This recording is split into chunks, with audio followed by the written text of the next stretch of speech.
ഈ സ്വർണവും പിണറായിയും തമ്മിൽ എന്താ ബന്ധം? നിങ്ങൾ കയറിയത് മുതൽ കേൾക്കാൻ തുടങ്ങിയതാണല്ലോ സ്വർണം. ഡിപ്ലോമാറ്റിക് ചാനലിൽ സ്വർണം വരുന്നു, സ്വർണം കടത്തുന്നു. നിങ്ങൾ അതിനിടയിൽ ഒരു പോലീസ് ഉദ്യോഗസ്ഥനെ വെച്ചിട്ട് കരിപ്പൂരിലാണ് സ്വർണ്ണക്കടത്ത് എന്ന് പറയുന്നു. അപ്പോഴും വേറെ ഭാഗത്ത് വലിയ സ്വർണ്ണക്കടത്തലുകൾ നടക്കുന്നു. ഈ സ്വർണത്തിന്റെ കടത്തലുകളിൽ ഏറ്റവും വലിയ പങ്കാളിത്തമുള്ള ഒരു ഗവൺമെന്റാണ് പിണറായിയുടെ ഗവൺമെന്റ്. നിങ്ങൾ ഈ ശബരിമലയിൽ പോലും നടന്ന ഈ സ്വർണ്ണ വെട്ടിപ്പ് കേവലം ഒരു പോറ്റിയുടെ മാത്രം പ്രശ്നമല്ല, ഒരു ജീവനക്കാരന്റെ പ്രശ്നമല്ല. ഗവൺമെന്റിന്റെ ഉത്തരവാദപ്പെട്ടവർക്ക് അതിൽ പങ്കാളിത്തമുണ്ട്. അല്ല നിങ്ങൾ വിചാരിക്കുന്നുണ്ടോ? ഞാൻ ചോദിക്കുന്നത്, അതിന് മടിയുള്ള ഒരു സിസ്റ്റമാണോ ഈ രാജ്യം ഭരിക്കുന്നത്? അഴിമതി നടത്താൻ, കട്ടുകൊണ്ടുപോകാൻ, മനുഷ്യരെ പറ്റിക്കാൻ ഏതെങ്കിലും തരത്തിലുള്ള മാനുഷിക ഗുണം ഈ മന്ത്രിസഭക്കുണ്ടോ? ഞാൻ ചോദിക്കട്ടെ, ഞാൻ ഉബൈ സാഹിബ് ഇവിടെ ഉണ്ട്, അമീദൊക്കെ ഇവിടെ ഉണ്ടായിരുന്നു. നിയമസഭയുടെ അകത്ത് വെച്ചല്ലേ നിങ്ങൾ മുസ്ലിം ലീഗിന്റെ ഒരു MLA എന്നുള്ളത് വിട്. ആ നിയമസഭക്കകത്ത് ജനങ്ങൾ തെരഞ്ഞെടുത്ത് അകത്ത് കയറിയിരിക്കുന്ന ഒരു MLA നജീബ് കാന്തപുരത്തെ നിങ്ങൾ ആക്ഷേപിച്ച വാക്കെന്താണ്? നിങ്ങൾ പറഞ്ഞ വാക്കെന്താണ്? അദ്ദേഹത്തിന് ഒരു ഉയരക്കുറവിനെ നിങ്ങൾ ഒരു വലിയ ആക്ഷേപമായി, ബോഡി ഷെയ്മിംഗ് എന്ന് പറഞ്ഞാൽ എന്താണ്? കേരളത്തിലെ കുറെ സാംസ്കാരിക നായകന്മാരുണ്ടല്ലോ, എന്തെങ്കിലുമൊക്കെ വർത്തമാനം പറയുമ്പോഴേക്ക് ചാടി ഇറങ്ങി പുറപ്പെടുന്ന സാംസ്കാരിക നായകന്മാർ. എവിടെ അവരൊക്കെ? എവിടെയാ ഉള്ളത്? കേരളത്തിലെ ആരോഗ്യമന്ത്രി മുഖ്യമന്ത്രിയെ പുകഴ്ത്തി സ്ഥാനമാനങ്ങൾ വാങ്ങിയെടുത്ത കഴിവുകെട്ട 10 റുപ്പികയുടെ നിലവാരമില്ലാത്ത കേരളത്തിന്റെ ആരോഗ്യമന്ത്രിയില്ലേ? ആ ആരോഗ്യമന്ത്രിയെ കുറിച്ച് വിമർശിക്കുന്നതിനിടയിൽ നമ്മൾ വളരെ കൊളോക്കിയലായിട്ട് പറയുന്ന ഒരു വാക്കാണ്, ഇതെന്തൊരു സാധനമാണ് എന്ന് നമ്മൾ പറയൂ. ആ വാക്ക് പറഞ്ഞതിന് എന്നെക്കൊള്ള ചാടിയ ഇവിടുത്തെ കുറെ ആളുകളില്ലേ? CPM-ന്റെ പാർട്ടി സെക്രട്ടറി ഗോവിന്ദനില്ലേ? കേസ് കൊടുത്ത് എന്നെ മൂക്കിൽ വലിച്ചു കളയും എന്ന് പറഞ്ഞ ഗോവിന്ദനില്ലേ? ഞാൻ ചോദിക്കുന്നു, ഗോവിന്ദ, ഈ പറഞ്ഞ ബോഡി ഷെയ്മിങ്ങിനെ കുറിച്ച് എന്താ അഭിപ്രായം? എന്താ നിങ്ങൾക്ക് പറയാനുള്ളത്? നജീബ് കാന്തപുരത്തോട് നിങ്ങൾക്ക് വിരോധം ഉണ്ടാവും, ലീഗിന്റെ ഓരോ MLA-യോട് നിങ്ങൾക്ക് വിരോധം ഉണ്ടാവും. കാരണം മുസ്ലിം ലീഗിന്റെ MLA-മാർ അവരുടെ കോൺസ്റ്റിറ്റ്യുവൻസിയിൽ ജനങ്ങൾ അർപ്പിച്ച വിശ്വാസത്തെ 100% പുലർത്താൻ ശ്രമിക്കുന്നവരാണ്. നജീബിന് ചിലപ്പോ പിണറായി വിജയ കുറച്ച് ഹൈറ്റ് കുറവുണ്ടാവും, പക്ഷേ ഹൈറ്റ് കുറഞ്ഞാലും അത് കാന്താരിയാണ്. അറിയണമെങ്കിൽ പെരിന്തൽമണ്ണ പോയി നോക്കണം. നജീബ് കൊണ്ടുവന്ന പദ്ധതികളുണ്ട് അവിടെ.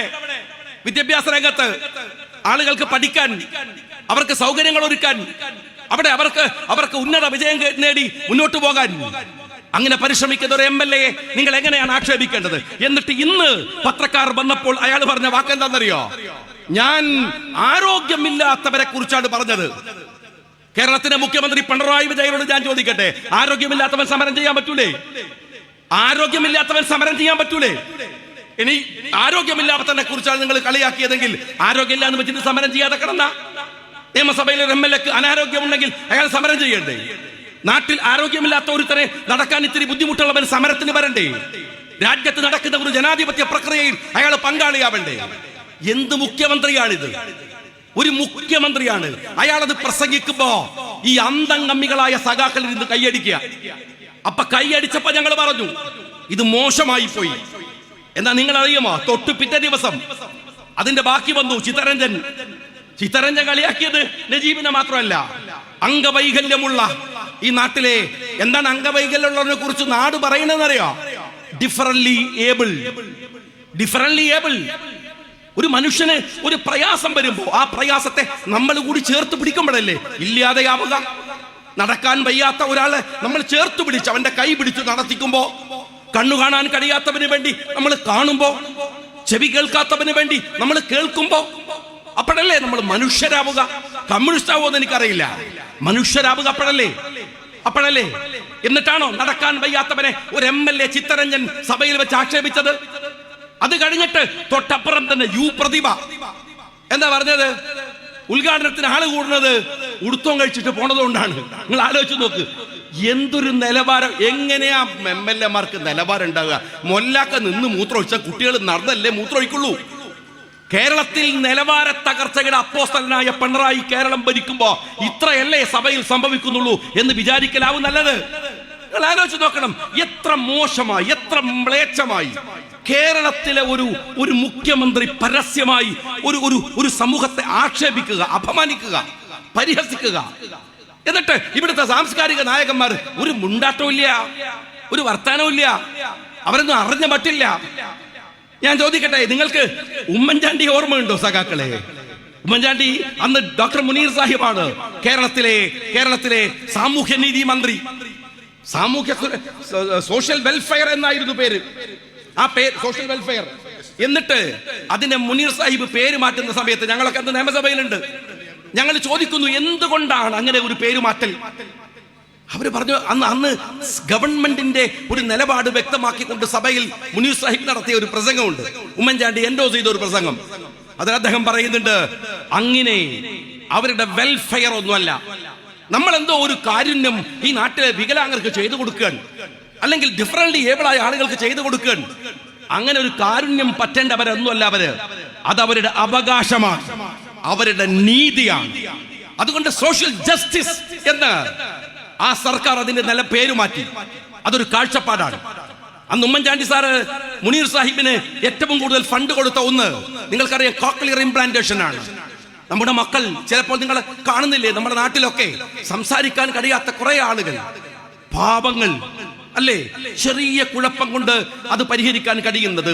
ചെറിയ ഒരു വയസ്സിൽ 10 അല്ലെങ്കിൽ ഒരു 5 വയസ്സിൽ ഒരു 15 വയസ്സിന്റെ മുമ്പ് സംസാരിക്കാനാവില്ല എന്ന് നിങ്ങൾ കണ്ടുപിടിച്ചാൽ 99% അത് കോക്ലിയറിന്റെ പ്രശ്നമാണ്. ആ കോക്ലിയർ ഇംപ്ലാന്റ് ചെയ്യാൻ ഒരു ഗവൺമെന്റിന്റെ പോളിസിയുമായി വന്നു ഒരു മുഖ്യമന്ത്രി. അതിനുവേണ്ടി നേതൃത്വം കൊടുത്തു കുഞ്ഞാലിക്കുട്ടി സാഹിബ് അടക്കമുള്ള മുസ്ലിം ലീഗിന്റെ നേതൃത്വം, മന്ത്രിമാർ. സാമൂഹ്യ പ്രതിബദ്ധത അതാണ്. ജനങ്ങൾക്ക് വേണ്ടി നിൽക്കുന്നു എന്ന് പറയുന്ന അതാണ്. അല്ലാതെ ഡിപ്ലോമാറ്റിക് ചാനലിൽ നിന്ന് സ്വർണം അടിച്ചു മാറ്റി ആ എക്സ്പീരിയൻസ് കൊണ്ടുപോയി ശബരിമലയിലെ സ്വർണവും അടിച്ചു മാറ്റി അതിന്റെ സുഖലോലുപതയിൽ കുറെ അണികളെയും കൂടെ നിർത്തിയിട്ട് ഈ ഗുണ്ടായിസം പരിപാടി നടത്തുന്ന ഏർപ്പാടല്ല മുഖ്യമന്ത്രി ഭരണം എന്ന് പറയുന്നത്. രാജ്യത്തെ നയിക്കുക എന്ന് പറയുന്നത് മനുഷ്യർക്ക് വേണ്ടിയാവണം. അതിന് കഴിയേണ്ടതില്ലേ? അതിന് കഴിയുന്നതിന് പകരം നിങ്ങൾ മറ്റുള്ളവർ ആക്ഷേപിച്ച, ഞാൻ ദീർഘമായിട്ട് പറയുന്നില്ല, എന്നെ കുറിച്ച് 2-3 ദിവസമായി ഞാനത് വളരെ കൃത്യതയോടെ ഞാനത് പറഞ്ഞു പോയത് കൊണ്ട് വിശദീകരിക്കാൻ ഞാൻ നിൽക്കുന്നില്ല. ബഹുമാനായ കുഞ്ഞാലിക്കുട്ടി സാഹിബ് നേരത്തെ അവിടുന്ന് പറഞ്ഞു, ഞങ്ങള് വളരെ കൃത്യമായി ഈ നാട്ടിൽ സൂക്ഷിച്ച് നിർവഹിക്കുന്ന ഒരു ഉത്തരവാദിത്തമാണ് രാഷ്ട്രീയ പ്രവർത്തനം. എന്തുകൊണ്ടെന്നറിയുമോ? നിങ്ങൾ എപ്പോഴും അപകടപ്പെടുത്താൻ ഇടമുള്ള ഒരു മേഖലയാണ് ഞങ്ങൾ കൈകാര്യം ചെയ്യുന്നത് എന്ന് ഞങ്ങൾക്കറിയാം. അതുകൊണ്ട് വളരെ സൂക്ഷ്മതയോടെ. നിങ്ങൾക്കറിയുമോ, ഈ മൈനോറിറ്റി എന്ന് പറയുന്നത്, ആ മൈനോറിറ്റി ഇന്ത്യയുടെ മാത്രം പ്രശ്നമല്ല. ലോകത്തിലെ എല്ലാ രാജ്യങ്ങളിലും മൈനോറിറ്റി ഉണ്ട്. ഭാഷാ മൈനോറിറ്റി ഉണ്ട്, മതപരമായ മൈനോറിറ്റി പലതരത്തിലുണ്ട്. ഇവരെയൊക്കെ ബാധിക്കുന്ന പ്രശ്നങ്ങൾ പലതരത്തിലുണ്ട്. UN ചാർട്ടറുകൾ പരിശോധിക്കും നിങ്ങൾ. ആ UN ചാർട്ടറുകളിൽ പറയുന്നുണ്ട് എങ്ങനെയാണ് മൈനോറിറ്റിയെ ക്രിയേറ്റീവായി പരിവർത്തിപ്പിച്ചെടുക്കേണ്ടത്. നിങ്ങൾ മനസ്സിലാക്കണം, മുല്ലപ്പൂ വിപ്ലവം കഴിഞ്ഞ് ആ രാജ്യത്ത് നിന്ന് ഒരു പ്രതിനിധി അഹമ്മദ് സാഹിബിനെ വന്ന് കാണുന്നുണ്ട്.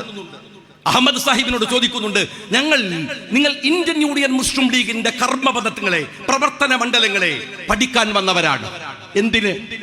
എന്തിനാ പഠിക്കാൻ വരുന്നത്? ഇത് യുണീക്കായ, ലോകത്തിൽ ഒരിടത്തും കാണാത്ത, രാഷ്ട്രത്തോട് ചേർന്ന് നിൽക്കുന്ന ഒരു കർമ്മ രീതിയാണ് മുസ്ലിം ലീഗ്. അങ്ങനെയാണ്.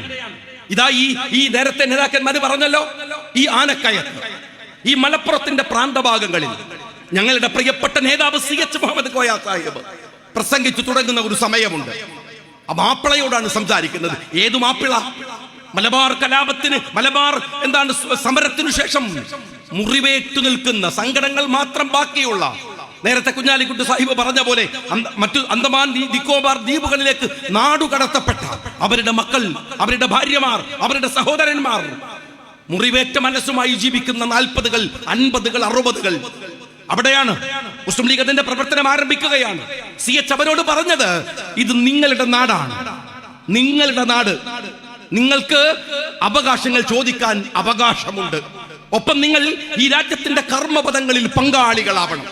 ഈ രാജ്യത്തിന്റെ പുരോഗമനത്തിൽ നിങ്ങളുടെ പങ്കാളിത്തം ഉണ്ടാവണം. നിങ്ങൾ വെറും അവകാശം ചോദിക്കുന്നവർ മാത്രമാവരുത്, ഉത്തരവാദിത്തങ്ങൾ നിർവഹിക്കേണ്ടവരാവണം. റോഡ് ഉണ്ടാക്കിക്കോളൂ, പാലമുണ്ടാക്കിക്കോളൂ, സ്കൂൾ ഉണ്ടാക്കിക്കോളൂ എന്ന് പറഞ്ഞവരെ പഞ്ചായത്തുകളിൽ മത്സരിപ്പിച്ച്, നിയമസഭയിൽ മത്സരിപ്പിച്ച്, പാർലമെന്റിൽ മത്സരിപ്പിച്ച് ഉത്തരവാദിത്ത ബോധമുള്ളവരാക്കി മാറ്റിയത് അവർ കേവലം രാജ്യത്തിന്റെ പുരോഗതിയിൽ കൂടെ പങ്കാളികളാവുന്നത് വഴി ഈ നാട്ടിലെ എല്ലാ സമുദായങ്ങളുമായി അവർക്ക് സംസാരിക്കാൻ, സംവദിക്കാൻ, ഇടപെടാൻ അവസരമുണ്ടാകുന്ന രാഷ്ട്രീയ പ്രക്രിയയുടെ ഭാഗമായിട്ടാണ്. നിങ്ങൾ UN ചാർട്ടറിൽ പറയുന്ന ഒരു കാര്യമുണ്ട്, മൈനോറിറ്റി സംഘടിക്കുമ്പോ മൈനോറിറ്റി അവർക്ക് ആത്മവിശ്വാസം ഉണ്ടാകും വിധത്തിലും, എന്നാൽ അതുപോലെ രാജ്യത്തിന്റെ പുരോഗതിയിലും ഒരുപോലെ ഉത്തരവാദിത്തം നിർവഹിക്കുന്നവരാവണം. വളരെ കൃത്യതയോടെ അന്താരാഷ്ട്ര തലത്തിൽ പോലുമുള്ള UN വ്യവസ്ഥിതികളെ പോലും ആ ചാർട്ടറുകൾ വരുന്നതിന് മുമ്പ് തന്നെ അത് പ്രയോഗവൽക്കരിച്ച ഒരു രാഷ്ട്രീയ പാർട്ടിയാണ് മുസ്ലിം ലീഗ്. എന്തുകൊണ്ടെന്നാൽ ലോകത്തിലെ എല്ലാ മൈനോറിറ്റിയും, അത് ഇന്ത്യയിൽ മുസ്ലിങ്ങളാണെങ്കിൽ പാകിസ്ഥാനിൽ ഹിന്ദുക്കളാണ്, ബംഗ്ലാദേശിൽ ഹിന്ദുക്കളാണ്, ലോകത്തിൽ ക്രിസ്ത്യൻ രാജ്യങ്ങളിൽ മറ്റു മതസ്ഥരാണ്, ഒരുപാട് രാജ്യങ്ങളിൽ നേപ്പാളിൽ അത് മറ്റു മതസ്ഥരാണ്, ഒരുപാട് രാജ്യങ്ങളിൽ. ഈ മൈനോറിറ്റിയുടെ സൈക്കോളജി മനഃശാസ്ത്രപരമാണ്. പരിശോധിച്ചാൽ അതൊരു തരം ഇൻസെക്യൂറാണ്, ഒരു ചെറിയ ഭയം. അവരെ എപ്പോഴും അപകടപ്പെടുത്താം. തീവ്രവാദികൾ അവർക്ക് വേണ്ടി സംസാരിക്കും. നിങ്ങൾ ഒറ്റക്കാണ് കേട്ടോ, സൂക്ഷിക്കണം, ആയുധമെടുത്ത് പിടിച്ചോളൂ, മറ്റുള്ളവർ നിങ്ങളെ വന്ന് ആക്രമിക്കാൻ സാധ്യതയുണ്ട്. എന്നിട്ട് അവർ ആയുധ സജ്ജരായി നിൽക്കുക. മൈനോറിറ്റി നിരന്തരമായ ഒരു തലവേദനയായി ആ രാജ്യത്ത് നിൽക്കുക. ഇത് വളരെ ഗൗരവത്തോടെ തിരിച്ചറിഞ്ഞു ഖായിദ മില്ലത്ത് മുഹമ്മദ് ഇസ്മായിൽ സാഹിബ്, വാഫക്കി തങ്ങൾ, പൂക്കോയ തങ്ങൾ, അങ്ങനെ തുടങ്ങിയ ലീഗിന്റെ തര.